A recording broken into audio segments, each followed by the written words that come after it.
आप देख रहे हैं लाइव ब्रॉडकास्ट मेरे साथ कैमरामैन अभिषेक कुमार के साथ बंगाणा से। आज हमारे साथ जुड़े हैं धर्म संसद के प्रमुख सरस्वती जी महाराज। जानेंगे क्या प्रयोजन है आज हमारे इस कुटनहट विधानसभा से होकर ये गुजर रहे थे हमीरपुर के लिए। जानते हैं क्या विशेष बात है। सर बहुत बहुत स्वागत है बाबा जी आपका। हर महादेव। सबसे पहले तो आपके चैनल वालों का बहुत बहुत धन्यवाद और आपका बहुत बहुत धन्यवाद। देखिए हम लोग अभी प्रवास पे हैं। अभी उन्ना से हम लोग आए थे, तो अभी इधर से निकले तो आपने हमें यहाँ पे रोका और पूछा कि क्या कारण है। हमारे हिमाचल में बढ़ता इस्लामिक जिहाद, हमारी बच्चियों का होता शिकार निरंतर ये बढ़ता जा रहा है। और ये अभी मतलब अभी हमीरपुर में दो बच्चियों की था, एक को वापस ले आए, एक के लिए कोई भी सुन नहीं रहा। उसमें हमें पता चला कि यहाँ के प्रशासन का एक व्यक्ति, उसकी पत्नी और एक नेता इसमें शामिल है। तो लेकिन हमें इसमें ये था। बाबा जी नेता कौन सी पार्टी से है? दोनों पार्टियां एक ही है, पार्टी का इसमें मतलब नहीं है।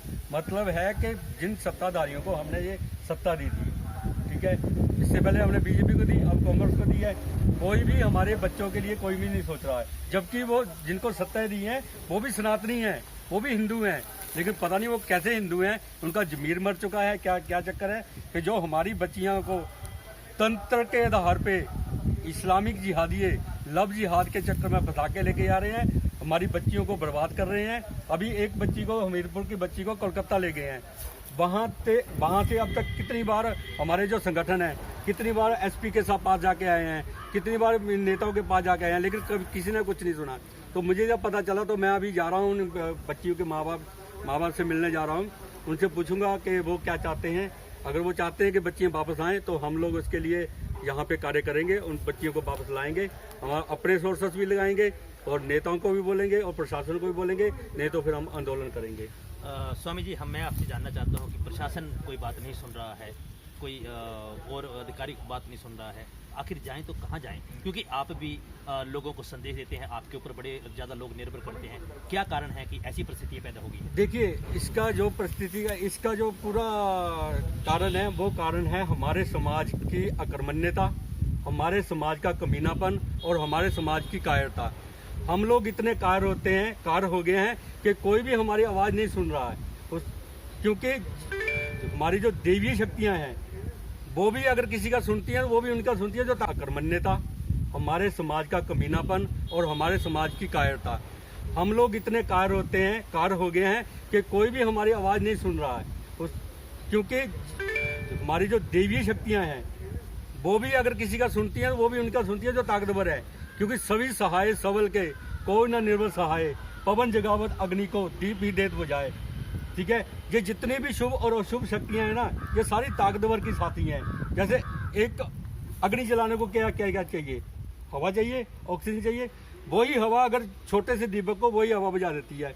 तो जब तक हमारा समाज मजबूत नहीं होगा, हम बोलेंगे एक हो जाओ, एक हो जाओ। इतने सालों से संगठन एक ही तो कर रहे हैं, समाज को एक करके पता नहीं किस गैरत में डाल रहे हैं कि जब उनकी बच्चियां जा रही हैं तो कोई संगठन उनके साथ नहीं खड़ा हो रहा है, कोई नेता उनके साथ नहीं खड़ा हो रहा है। अब तो मुख्यमंत्री ने बोल दिया है कि हम तथाकथित जो हिंदू 97% हिंदू विचारधारा को हरा के हम सत्ता में आए हैं। तो वो पता नहीं कौन से वो सनातनी है तो वो भी सनातनी है। लेकिन यही चीज़ जानने के लिए हम अब आज जा रहे हैं। स्वामी जी, आपने सनातन की बात की, मैं आपसे एक प्रश्न करूंगा, क्योंकि सनातन में लिखा गया है कि हमें सब हमारे पास आते हैं, हमारे पंथ में आते हैं, वो हमारे मेहमान हैं, चाहे वो किसी को भी मानते हैं। आखिरकार क्यों ऐसी धारणाएं फैलाई जा रही हैं? देखिए, सनातन को समझना बहुत आवश्यक है।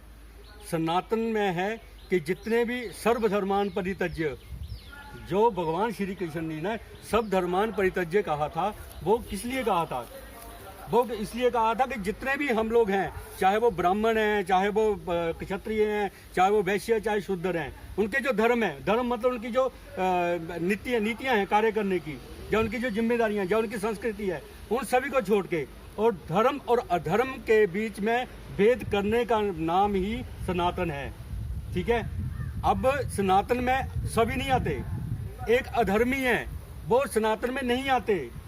सनातन में कौन आते हैं? सनातन में आते हैं हमारे हिंदू आते हैं, हमारे बुद्धिस्ट आते हैं, हमारे जैन आते हैं, हमारे सिख आते हैं, जिनकी संस्कृति हमारे भारतवर्ष की है, जिनके इष्ट देवता हमारे भारत के हैं, सनातनी जिनके मतलब इष्ट भोले शंकर है, महादेव है, भगवान विष्णु जी हैं, वो सनातनी हैं।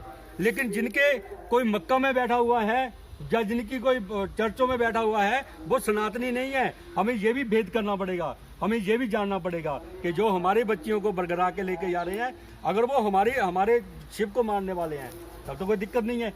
लेकिन अगर शिव को मानने वाले नहीं हैं तो वो सनातनी नहीं है, वो अधर्मी है। और अधर्मियों के साथ हमारे भगवान श्री राम, जिनकी संस्कृति हमारे भारतवर्ष की है, जिनके इष्ट देवता हमारे भारत के हैं, सनातनी जिनके मतलब इष्ट भोले शंकर है, महादेव है, भगवान विष्णु जी हैं, वो सनातनी हैं।